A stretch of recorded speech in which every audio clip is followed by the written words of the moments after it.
തരത്തിലുള്ള അന്ധതയാണ്, ഏത് തരത്തിലുള്ള കാഴ്ചയാണ് അവനുണ്ടായിരുന്നത്? അവൻ അന്ധനായിട്ടും യേശുവിനെ അറിഞ്ഞു. അതാണ് ഉള്ളവന് കൂടുതൽ കൊടുക്കപ്പെടുമെന്ന് പറയുന്നത്. അവൻ അന്ധനായിട്ടും യേശുവിനെ അറിഞ്ഞു. എന്നാൽ ധനികനായ അവൻ യേശുവിനെ അറിഞ്ഞില്ല. എന്തുകൊണ്ടാണ് ഇവൻ അന്ധനായിട്ടും യേശുവിനെ അറിഞ്ഞത്?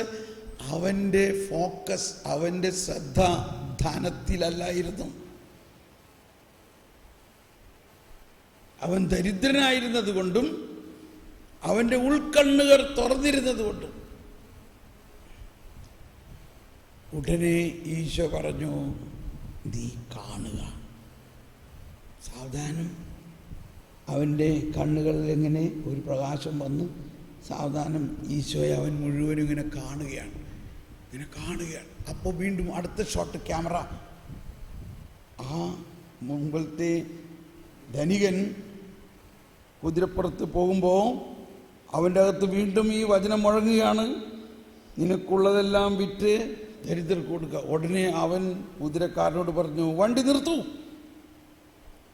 അയാൾ ഉടനെ കുതിരനെ പിടിച്ചു വലിച്ചു. ഈ കുതിരയ്ക്ക് കണ്ണിൻ്റെ ബ്ലൈൻഡർ എന്ന് പറഞ്ഞൊരു സാധനമുണ്ട്, ബ്ലൈൻഡർ.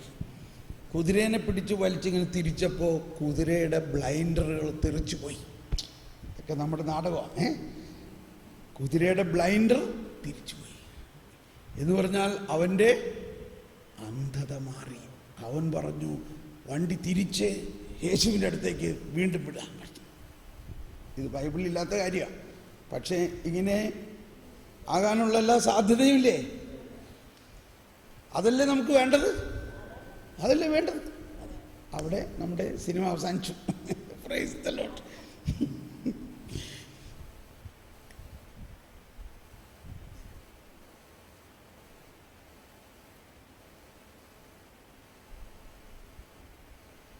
ദൈവത്തിൻ്റെ ഗൂഢരഹസ്യങ്ങൾ ആത്മാവെന്നിൽ പകർന്നിടുന്നു.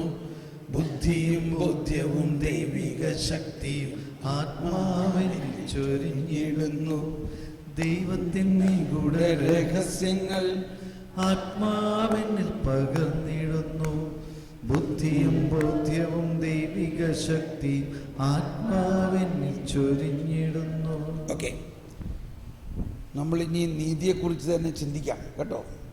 ദൈവനീതി എന്ന് പറയുന്നത്, ഇങ്ങനെ കുറേ കാര്യങ്ങൾ പഠിച്ചാലേ അത് ശരിക്കും മനസ്സിൽ പതിയുള്ളൂ. നമുക്കെപ്പോഴും സംശയങ്ങൾ ഉണ്ടായിക്കൊണ്ടിരിക്കും. ഒരു കാര്യം വേണമെങ്കിൽ ഒരു സംശയം ചോദിക്കാൻ വേണ്ടി, ഇപ്പോൾ ഇപ്പോൾ കുറേ പേര് എന്നോട് പ്രൈവറ്റായിട്ട് വന്ന് ചോദിച്ചു, വേണമെങ്കിൽ ഇപ്പോൾ പബ്ലിക്കായിട്ട് ചോദിക്കാം. അപ്പോൾ ഞാൻ അതിന് ഉത്തരങ്ങൾ തരാം. അതൊരു വഴിയാണ് ഇത് ശരിക്കും പഠിക്കാൻ. പിന്നെ ഇനി കുറേയും കൂടി നമുക്ക് വേറെ ക്ലാസ്സുകളിലേക്ക് പോകാനുണ്ട്. സംശയം ചോദിക്കണോ അതേ ക്ലാസ് മുന്നോട്ട് പോകണോ? സംശയങ്ങൾ ചോദിക്കാൻ വേണമെങ്കിൽ ഒന്ന് രണ്ട് സംശയം ഒന്ന് ചോദിച്ചേ. യെസ്.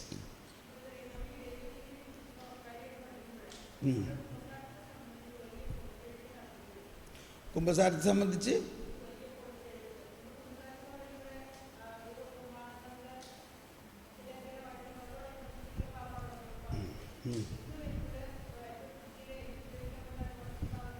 ഓക്കെ, അതായത് ദൈവനീതിയെക്കുറിച്ച് നമ്മൾ പഠിക്കുമ്പോൾ കുമ്പസാരത്തിൻ്റെ പ്രസക്തിയും കുമ്പസാരത്തിൽ എന്ത് ഭാവം പറയണമെന്നൊക്കെ ഉള്ളൊരു സംശയം ഒട്ടും സംശയിക്കണ്ട. കുമ്പസാരം ഒരു കൂദാശയാണെന്ന് മനസ്സിലാക്കണം. എന്താ കുമ്പസാരം? കൂദാശയാണ്.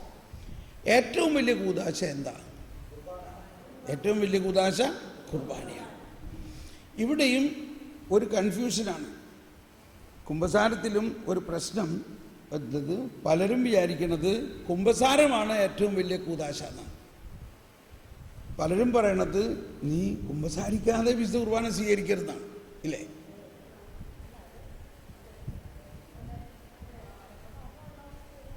മാരകഭാവം വേറെ. മാരകഭാവം ഉള്ളവർ മാരകഭാവം ഉണ്ടെങ്കിൽ കുമ്പസാരിച്ച് വേണം. അതല്ല, പലതരത്തിലും നമ്മളെ പഠിപ്പിക്കുകയാണത്.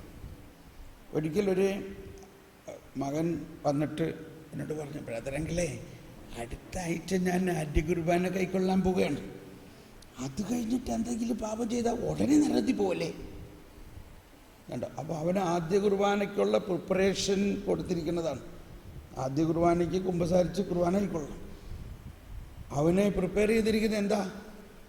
അത് കഴിഞ്ഞ് നീ എന്തെങ്കിലും പാപം ചെയ്താൽ ഉടനെ നരകത്തിൽ പോകും. ഈ കുഞ്ഞിന് അത് വിശ്വസിക്കാൻ പറ്റുന്നില്ല. കാരണം അവന് ദൈവം സ്നേഹമാണെന്ന് അവൻ്റെ ഉള്ളിൽ പരിശുദ്ധാത്മാവ് പറയുന്നുണ്ട്. അപ്പം അമ്മ അവനെ എൻ്റെ അടുത്ത് പ്രാർത്ഥിപ്പിക്കാൻ കൊണ്ടുവന്നേക്കുക. അവന് ശരീരത്തിൽ ഇച്ചിരി രോഗമുണ്ട്. അവൻ ആ പ്രാർത്ഥനയൊന്നുമല്ല ശ്രദ്ധിക്കേണ്ടത്. അവന് ബ്രദറങ്കിളിനോട് ചോദിക്കണം ഇതിനൊരു ഉത്തരം. അപ്പം അമ്മ അങ്ങോട്ട് മാറിയ തക്കത്തിൽ ഇവൻ ചോദിക്കാൻ, ബ്രദറങ്കിളെ, ഈ ഞാൻ ആദ്യ കുർബാന കൈക്കൊണ്ട് കഴിഞ്ഞിട്ട് പിന്നെ എന്തെങ്കിലും പാപം ചെയ്താൽ ഉടനെ നിരത്തി പോവോ? എന്തോ ഒരു സിൻസിയർ ആയിട്ടുള്ള ഒരു ദൈവാന്വേഷണമാണ്. അപ്പോഴേക്കും അമ്മ ഓടിയെത്തി. അമ്മ ഇത് കേട്ടു. എൻ്റെ ബ്രദറെ, അങ്ങനെയൊക്കെ പറഞ്ഞാലേ ഇവർ മര്യാദയ്ക്ക് ഇരിക്കുള്ളൂ, അല്ലെങ്കിൽ അതുകൊണ്ട് പറയണതാണ്. പക്ഷെ അതിൽ നിന്ന് നമ്മൾ പഠിക്കേണ്ടത് എന്താ? ബുദ്ധിയും ബോധ്യവും ഉള്ള ഒരു കുഞ്ഞിനെ വിശുദ്ധ കുർബാനയെക്കുറിച്ചും കുമ്പസാരത്തെക്കുറിച്ചും ദിവ്യകാരുണ്യത്തെക്കുറിച്ചും സത്യം പഠിപ്പിച്ചോ?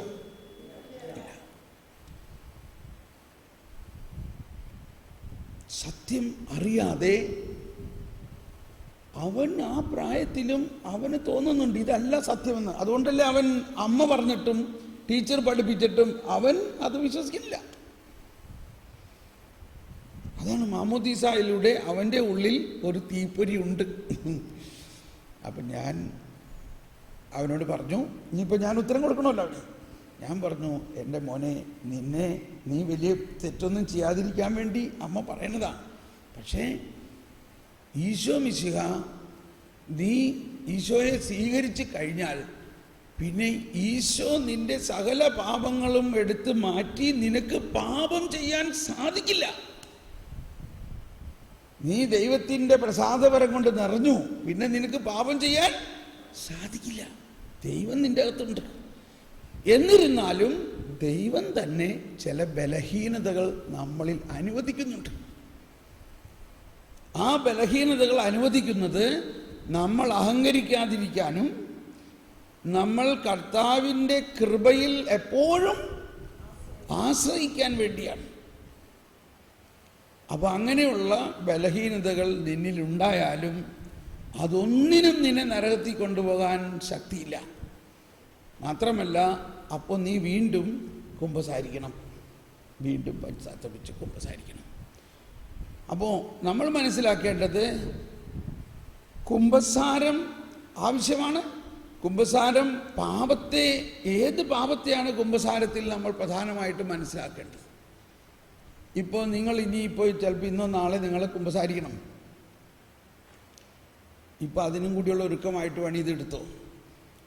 ഈശോ പറഞ്ഞു, പരിശുദ്ധാത്മാവ് വരുമ്പോൾ നിങ്ങളെ പാപത്തെക്കുറിച്ചും നീതിയെക്കുറിച്ചും ന്യായവിധിയെക്കുറിച്ചും പഠിപ്പിക്കും. പരിശുദ്ധാത്മാവ് നമ്മളിൽ വന്നു, പക്ഷെ എന്നിട്ടും ഇപ്പോഴും നമുക്ക് നീതി എന്താണെന്ന് ഇപ്പോഴേ മനസ്സിലാവുന്നുള്ളൂ. ഒരു കാര്യം പറയാം ഇല്ലേ, പാപത്തെക്കുറിച്ചും ഇപ്പോഴേ മനസ്സിലാവുന്നുള്ളൂ. എന്താണ് യഥാർത്ഥ പാപം? എന്നിട്ട് അവിടെ വിശദീകരിക്കുന്നത് എന്താ? എന്നിൽ വിശ്വസിക്കാത്തത് കൊണ്ട് പാപത്തെക്കുറിച്ച്. ഒന്നെടുത്ത് വായിച്ചത് യോഹന്നാൻ 16:8. യോഹന്നാൻ 16:8-9 എന്താ പറയുന്നത്?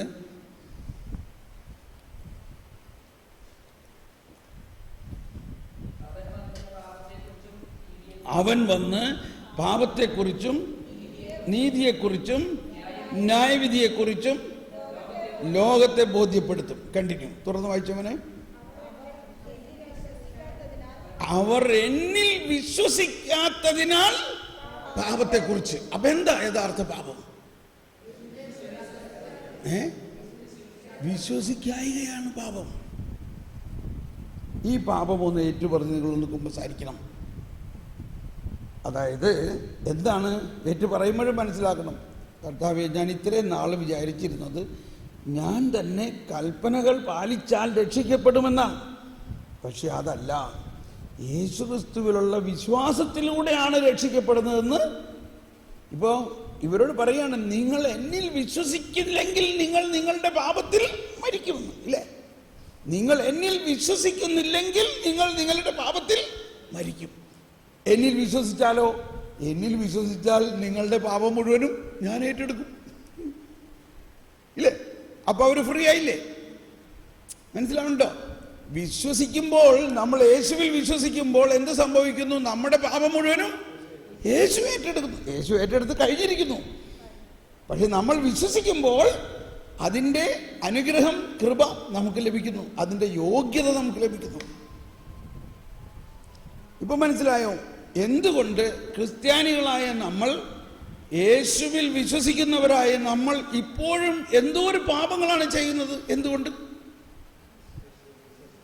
യേശുവിൽ ഇപ്പോഴും നമ്മൾ പൂർണ്ണമായി വിശ്വസിക്കാത്തത് കൊണ്ടും കൽപ്പനകൾക്കും ചട്ടങ്ങൾക്കും കൂടുതൽ പ്രാധാന്യം കൊടുക്കുന്നതുകൊണ്ട്. എന്ന് പറഞ്ഞാൽ നമ്മൾ മോശെ നിയമത്തെ മുറുകെ പിടിച്ചുകൊണ്ട്, ഫരിസേയ മനോഭാവത്തെ മുറുകെ പിടിച്ചുകൊണ്ട്, യേശു മനോഭാവത്തെ, ഇത് പൗലോസ് അപ്പോസ്തലന്റെ ലേഖനങ്ങളിലാണ് ഇത് മുഴുവനും. അതുകൊണ്ടാണ് പഴയ നിയമം വിട്ട് എന്ന് പറയുന്നത്. പൗലോസ് എന്ത് ചെയ്തു? നിഴലാം നിയമം വിട്ടു നൂതന നിയമം പാലിച്ചവനാം പൗലോസ്. ഇത് നമ്മുടെ സീറോ മലബാർ കുർബാനയിലുള്ള ഒരു ഗീതമാണത്. നിഴലാം നിയമം വിട്ടു നൂതന നിയമം പാലിച്ചവനാം പൗലോസ്.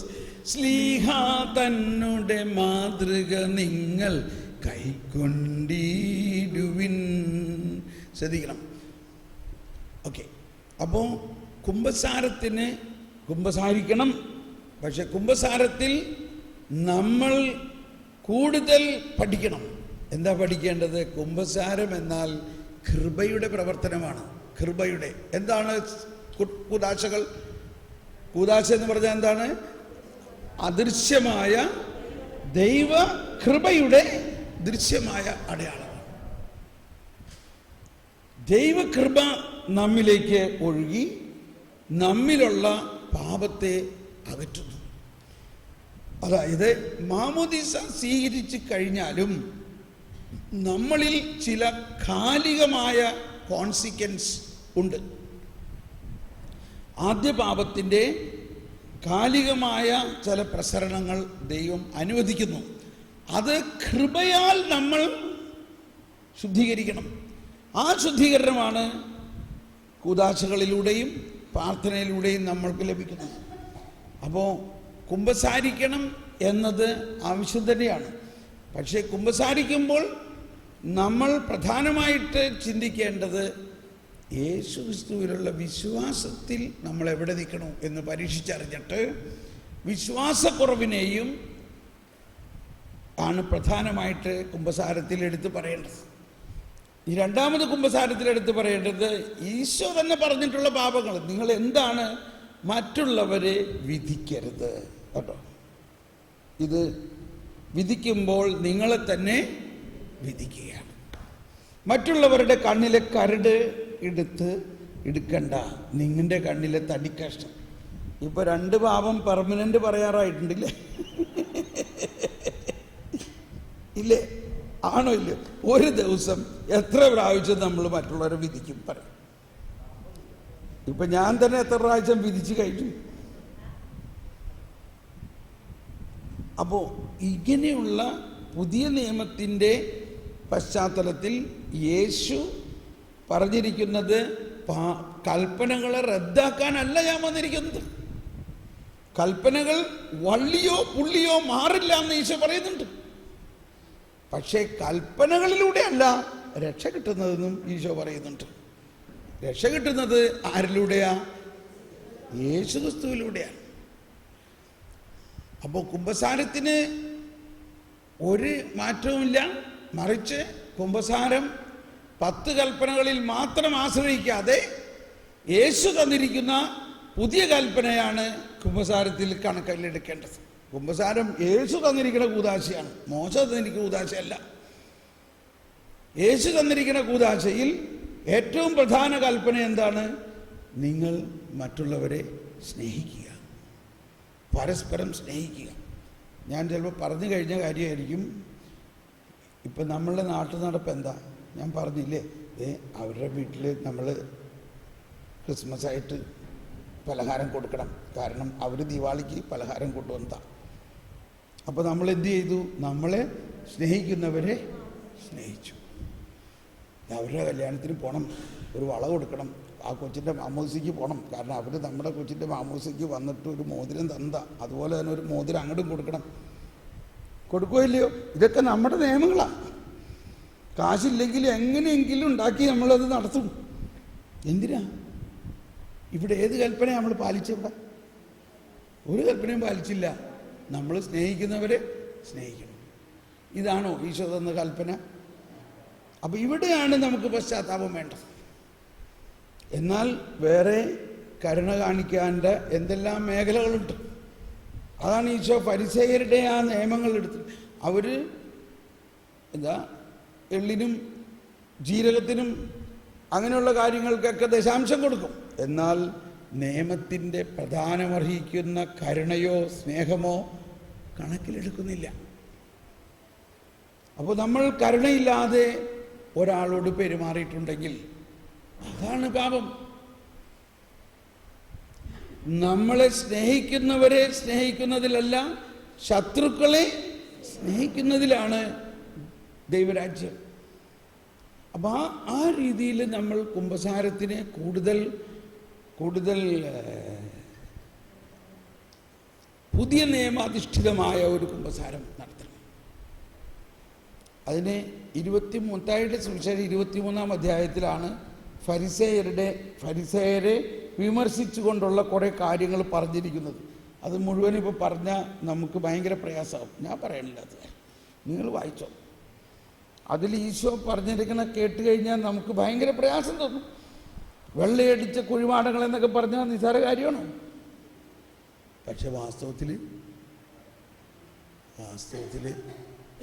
നമ്മൾ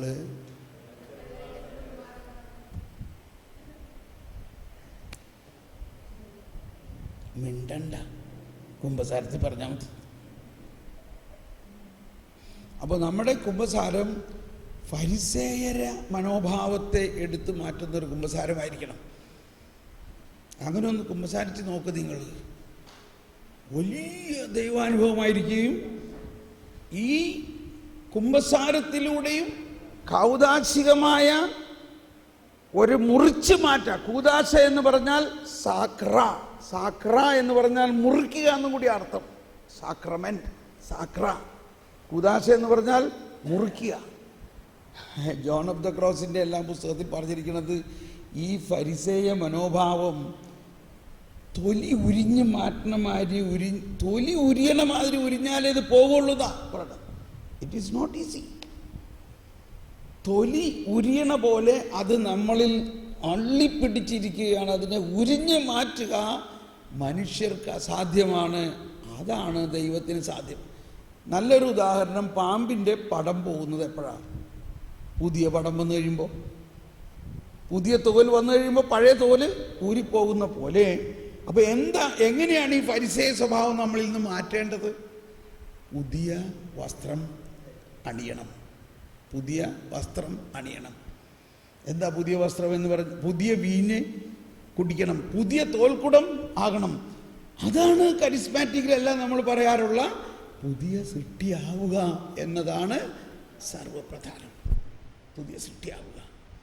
ഈ പുതിയ സൃഷ്ടിയാവുക എന്നതാണ് ദൈവത്തിൻ്റെ നീതിയുടെ പ്രവർത്തനം. അതാണ് കാനായിലെ കല്യാണം. കാനായിലെ കല്യാണത്തെ ഇപ്പം നിങ്ങൾ കേട്ടോ, എന്താ സംഭവിച്ചത്? കാനായിൽ വെള്ളം വീഞ്ഞാക്കി അവിടെ ഇരിക്കുന്നവരെയൊക്കെ വീഞ്ഞു കുടിപ്പിക്കാനാണോ കർത്താവ് ഈ അത്ഭുതം നടത്തിയത്? അവിടെ എഴുതിയിരിക്കുന്നത് തൻ്റെ മഹത്വം വെളിപ്പെടുത്തിയ ആദ്യത്തെ അത്ഭുതമാണ്. അപ്പം എന്താണ് കാനായിലെ കല്യാണത്തിൻ്റെ അർത്ഥം? മാതാവ് പറഞ്ഞു അവരുടെ വീഞ്ഞ് തീർന്നു എന്ന് പറഞ്ഞാൽ ഫരിസേയരുടെ മോശാ നിയമത്തിൻ്റെ കാലഘട്ടം കഴിഞ്ഞു. ഇനി എൻ്റെ മകനെ നിൻ്റെ പുതിയ വീഞ്ഞ് ഇറക്കേണ്ട സമയമായിരിക്കണം. അപ്പോഴാണ് ഈശോ പറഞ്ഞത്, എൻ്റെ സമയമായിട്ടില്ലല്ലോ. സമയമാകണമെങ്കിൽ യേശു കുരിശിൽ മരിച്ച് പാപത്തിന് പരിഹാരം ചെയ്ത് ഉയർത്തെഴുന്നേറ്റല്ലേ സമയമാവുള്ളൂ. അപ്പോൾ ഈ മാതാവ് അവിടെ പറയാത്ത കുറേ കാര്യങ്ങൾ അവർ ഹൃദയത്തിൽ പറയുന്നുണ്ട്. മാതാവും ഈശോയും തമ്മിൽ ഹൃദയത്തിൽ ഒന്നാണവർ. മാതാവ് പറഞ്ഞു കാണും, മോനെ എന്നെ നോക്ക്, ഞാൻ സമയമാകുന്നതിന് മുമ്പ് പുതിയ നിയമത്തിൽ ജനിച്ച ആളല്ലേ, പുതിയ നിയമത്തിൻ്റെ എല്ലാ കൃപകളും നിറഞ്ഞ ആളല്ലേ ഞാൻ. അപ്പം നമുക്ക് ഇവിടെ ഒരു അടയാളം കാണിക്കല്ലേ, അടയാളം കാണിക്കും.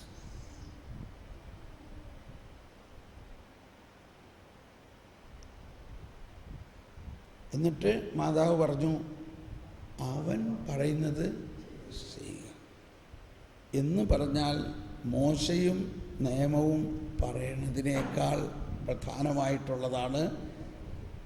മോശയും നിയമവും യഹൂദരും ആരെക്കുറിച്ച് പറഞ്ഞോ അവനാണ് ഇവിടെ വന്നിരിക്കുന്നത്. അപ്പോൾ എന്താണ് യേശു കൊണ്ടുവന്നിരിക്കുന്ന പുതിയ നിയമം? അതിൻ്റെ അന്തരാർത്ഥം എന്ന് പറഞ്ഞാൽ വെള്ളത്തെ വീഞ്ഞാക്കുന്ന ഒന്നാണ്. വെള്ളം എന്നാൽ എന്താ? ഓക്സിജനും ഹൈഡ്രജനുമാണ് വെള്ളത്തിൻ്റെ മോളിക്യൂൾസ് അല്ലേ. ഈ മോളിക്യൂൾസിനെ സത്ത മാറ്റി വീഞ്ഞാക്കുമ്പോൾ വീഞ്ഞിൻ്റെ മോളിക്യൂൾസ് എന്താ അറിയോ? വീഞ്ഞിൻ്റെ മോളിക്യൂൾസ് ആരെങ്കിലും പറയാമോ? ലഹരി പദാർത്ഥമാണ്. അപ്പോൾ അതിൽ ആൽക്കഹോളാണ്. ആൽക്കഹോളിൻ്റെ മോളിക്യൂൾസ് എന്താ? CH3CH2OH എന്ന് എഴുതി വെച്ചോ. CH3CH2OH ethyl ആൽക്കഹോളാണ്. CH3CH2OH. അപ്പോൾ H2Oയിൽ നിന്ന് CH3CH2OH എങ്ങനെ ഉണ്ടാക്കണേ? It is not possible. അപ്പോൾ എന്താണ് ദൈവം ചെയ്തത്? എന്താണ് ഈശോ ചെയ്തത്? ഈ ആദ്യ സൃഷ്ടിയായ വെള്ളത്തെ അതിൻ്റെ മോളിക്യുലാർ സബ്സ്റ്റൻസ് മാറ്റി. ആർക്ക് മാറ്റാൻ പറ്റുന്നത്? വെള്ളത്തിന് തന്നെ മാറാൻ പറ്റില്ലല്ലോ. സൃഷ്ടിയെ മാറ്റാൻ പറ്റില്ലല്ലോ. സൃഷ്ടിയെ സൃഷ്ടാവിന് മാത്രമേ മാറ്റാൻ പറ്റുള്ളൂ. അവിടെ വീഞ്ഞ് തീർന്നു പോയോടുത്ത് അവരുടെ അരക്ഷിതാവസ്ഥ, ഇതൊക്കെ ഞാനും പ്രസംഗിച്ചിട്ടുള്ളതാ. ആ വീട്ടിലെ പ്രയാസം കണ്ടിട്ടു മാതാവിടെ വിട്ടു, അവരെ രക്ഷിച്ചു. കല്യാണ വിരുന്നിൽ ബിരിയാണി തീർന്നു പോയാൽ എന്തോരു അവസ്ഥയാണ്. അത് മനസ്സിലാക്കിയിട്ട് മാതാവ് അവിടെ ഇടപെട്ടു. ഇതൊക്കെ ഞാൻ പറഞ്ഞിട്ടുള്ളതാണ്. ആ കുടുംബത്തിൻ്റെ പ്രയാസത്തിൽ നിന്ന് അവരെ രക്ഷിച്ചു. പുതിയ വീഞ്ഞുണ്ടാക്കി കൊടുത്തു. എന്തോ ഒരു വിഡ്ഢിത്തരമാണെന്ന് 20 വർഷം കഴിഞ്ഞപ്പോഴാണ് എനിക്ക് മനസ്സിലാവുന്നത്. പിന്നെ ഒറ്റ ആശ്വാസം, പൂർണ്ണമായത് വരുമ്പോൾ അപൂർണമായത് മാറുന്നു. ശിശുവായിരുന്നപ്പോൾ ശിശുവിനെ പോലെ ചിന്തിച്ചു, ശിശുവിനെ പോലെ യുക്തി വിചാരം ചെയ്തു, ശിശുവിനെ പോലെ പഠിപ്പിച്ചു. അന്നും രോഗശാന്തിയും എന്തോരം ജനമായിരുന്നു എൻ്റെ ക്ലാസ് കേൾക്കാൻ.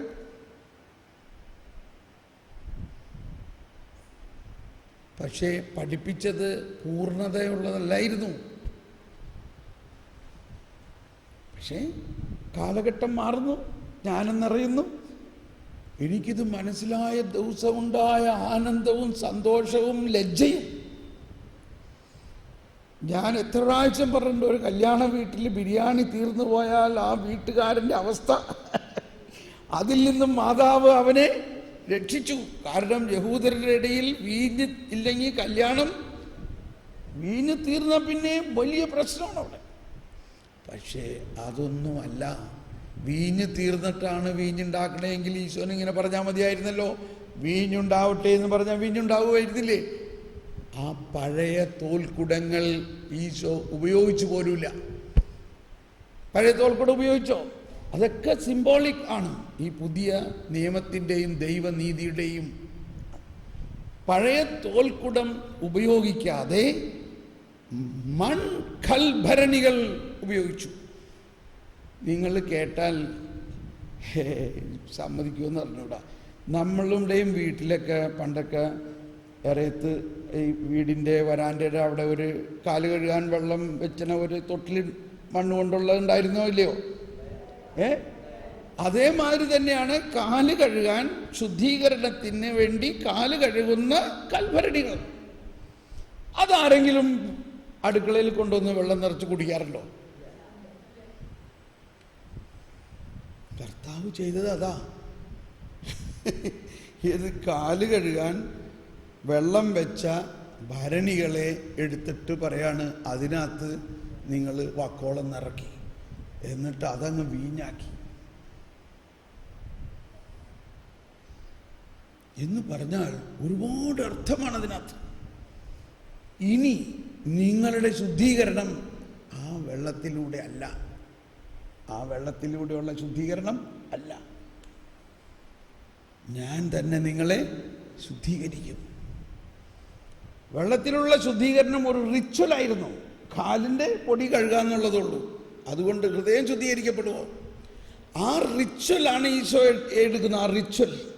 അതുപോലെ തന്നെയാണ് ഈശോ ശിഷ്യന്മാരുടെ കാല് കഴുകുന്നതും ആ റിച്വൽ യേശു ഏറ്റെടുത്തിട്ട് അത് ഇനി ഞാനാ കഴുകാം. അങ്ങനെ ഇനി എന്നിൽ വിശ്വസിക്കുന്നവർക്ക് കാല് കഴുകേണ്ട ആവശ്യമില്ല. അവരാര് കഴുകും? ഞാൻ തന്നെ കഴുകും. എന്തോരം കഴുകും? മുഴുവനും കഴുകും. എവിടെയെല്ലാം കഴുകും? അവരുടെ ഹൃദയം കഴുകും. അവർ പുതിയ സൃഷ്ടിയാവും. പുതിയ സൃഷ്ടിയായി പിന്നെ കഴുകേണ്ട ആവശ്യമുണ്ടോ?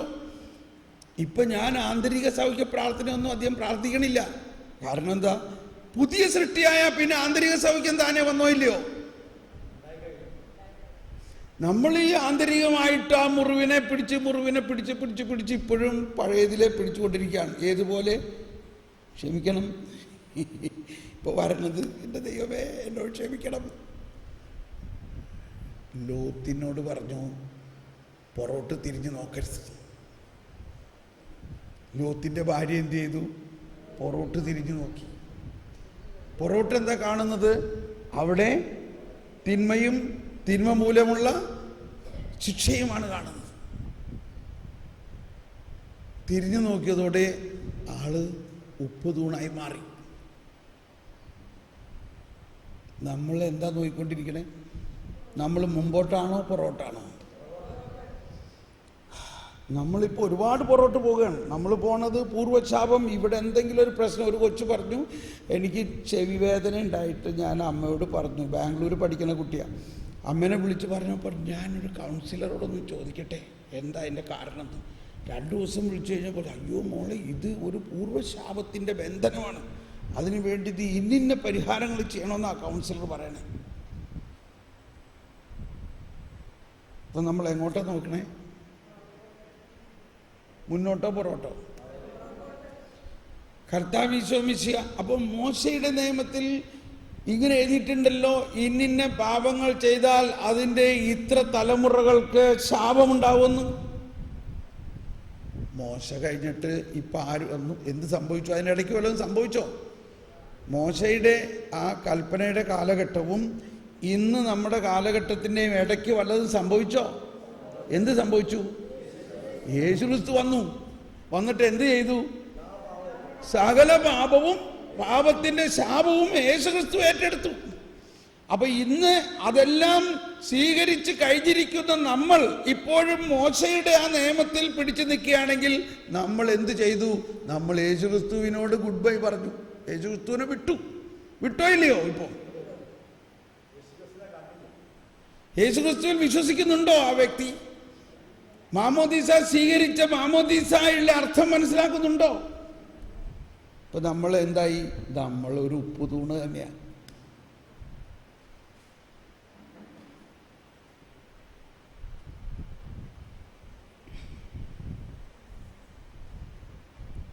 വീണ്ടും കാനായിലെ കല്യാണത്തിലേക്ക് വരാം. റിച്വൽസിലല്ല അതാണ് ഈശോ എപ്പോഴും പറയുന്നത്, നിങ്ങളുടെ അനുഷ്ഠാനങ്ങളിലല്ല ദൈവം പ്രീതിപ്പെടുത്തുന്നത്, നിങ്ങളുടെ ഹൃദയമാണ്. നിങ്ങളുടെ വസ്ത്രമല്ല മുറിക്കേണ്ടത്, ഹൃദയമാണെന്നല്ല. അപ്പോൾ ഈശോ അവിടെ കാണിച്ചു കൊടുക്കുകയാണ്. ആ കൽഭരണികളിൽ 2 സിംബോളിസമാണ് അതുള്ളത്. കൽഭരണികൾ മനുഷ്യ പ്രകൃതിയുടെ അടയാളമാണ്. മനുഷ്യനെ മണ്ണിൽ നിന്ന് സൃഷ്ടിച്ച മനുഷ്യനിൽ ഉള്ള എല്ലാ ബലഹീനതകളും ദൈവം കാണുന്നു. ആ കൽഭരണികളെ ദൈവം മഹത്വപ്പെടുത്തുകയാണ്. ഇപ്പോൾ വെള്ളം എന്ന ദൈവത്തിൻ്റെ സൃഷ്ടിയെ രൂപാന്തരീകരിച്ച് വീഞ്ഞാക്കി മാറ്റുന്നു. ഇങ്ങനെയാണ് മനുഷ്യനെ ദൈവം പുതിയ സൃഷ്ടിയാക്കി അവനെ പാപിയായ മനുഷ്യൻ ദൈവമകനായി മാറുന്നത്. പാപിയായ മനുഷ്യൻ ആരായി മാറുന്നു? ദൈവം. അതിൻ്റെ അടയാളമാണ് കാനായിലെ കല്യാണം.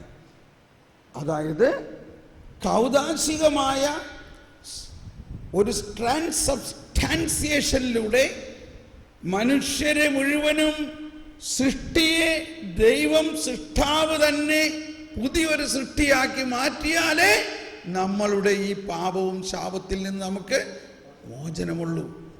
അല്ലാതെ സൃഷ്ടിയുടെ പ്രവൃത്തിയിലൂടെ അല്ല, സൃഷ്ടാവിൻ്റെ പ്രവൃത്തിയിലൂടെ.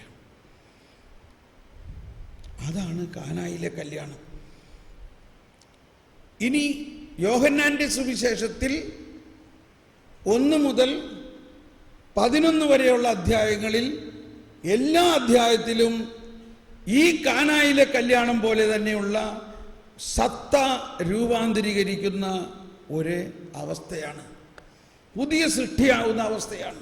1-ാം അധ്യായത്തിൽ യോഹന്നാൻ പറഞ്ഞു, അവനിൽ വിശ്വസിക്കുന്നവരും അവനെ സ്വീകരിച്ചവർക്കും ദൈവമക്കളാകാൻ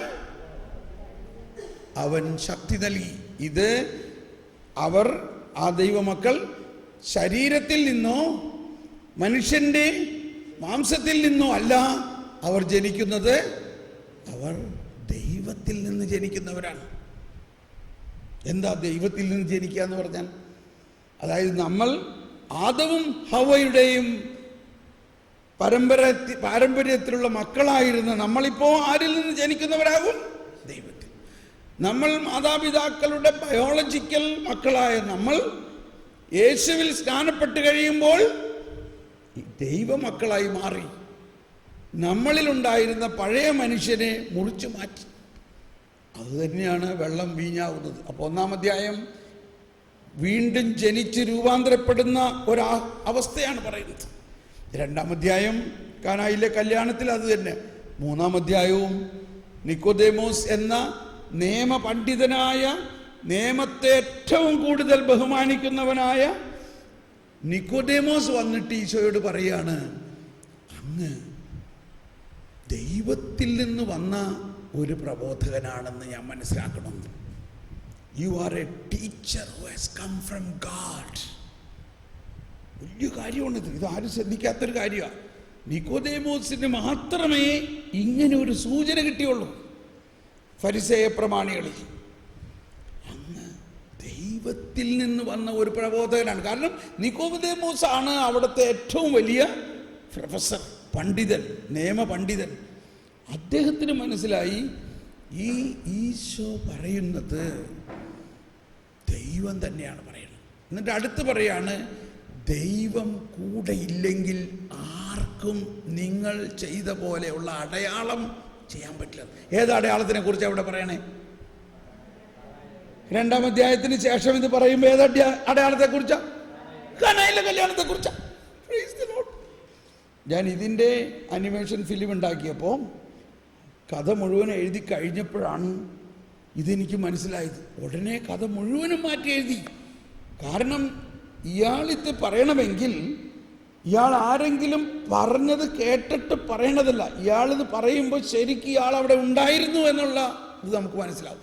നിങ്ങൾ ഈ ചെയ്ത പോലെയുള്ള അടയാളങ്ങൾ ദൈവം കൂടെ ഉണ്ടെങ്കിൽ മാത്രമേ ചെയ്യാൻ പറ്റുള്ളൂ എന്ന് പറയണമെങ്കിൽ ഇയാൾ അവിടെ ഉണ്ടായിരുന്നില്ലേ? കാനായിലെ കല്യാണത്തിന് നിക്കോദേമോസ് ഉണ്ടാകാൻ എല്ലാ സാധ്യതയുണ്ട്. അയാൾ അവിടുത്തെ വലിയ നിയമ പണ്ഡിതനും പ്രൊഫസറും ഒക്കെ ആയതിൻ്റെ സ്ഥിതിക്ക് അദ്ദേഹത്തെയും അദ്ദേഹത്തിൻ്റെ ഗ്രൂപ്പിനെയും അപ്പോൾ കഥ മാറ്റി എഴുതിയിട്ട് ആദ്യം തന്നെ കാനായിലെ കല്യാണ വിരുന്നിനെ കാണിക്കുമ്പോൾ നിക്കോദേമോസും ആളുകളെല്ലാം വരുന്നു, അവരുടെ കാല് കഴുകുന്നു. അത് കഴിഞ്ഞിട്ട് യേശു വരുന്നു. അത് കഴിഞ്ഞ് വെള്ളം വീഞ്ഞായി കഴിഞ്ഞത് വീഞ്ഞ് കുടിച്ചു കഴിഞ്ഞപ്പോൾ നിക്കോദേമോസിൻ്റെ കൂടെയുള്ളവർ പറയാണ്, ഇതെന്ത് അത്ഭുതം, നിക്കോദേമോസേ അങ്ങൊരു ഗുരുവല്ലേ, അങ്ങൊന്ന് പറയൂ എങ്ങനെ പെട്ടെന്ന് ഈ വെള്ളം വീഞ്ഞാകും? നിക്കോദേമോസ് പറയാണ്, ഇത് ദൈവം കൂടെ ഉണ്ടെങ്കിൽ മാത്രമേ ഇത്തരത്തിലുള്ള അടയാളം ചെയ്യാൻ പറ്റുള്ളൂ. കഥയ്ക്ക് വല്ല കുഴപ്പമുണ്ടോ?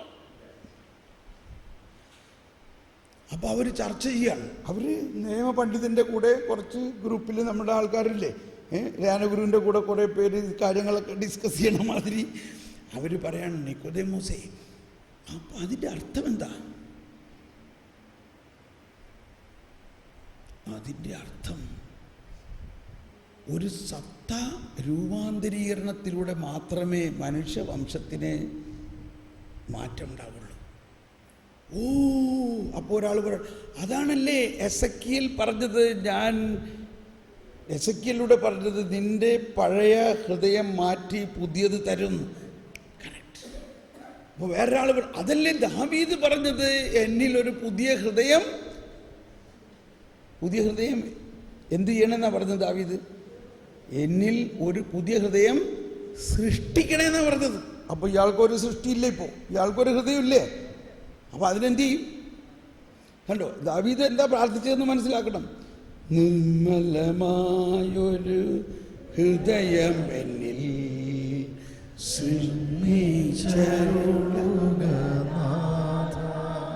അതായത് സൃഷ്ടാവിന് മാത്രമേ എൻ്റെ ഈ ഹൃദയത്തെ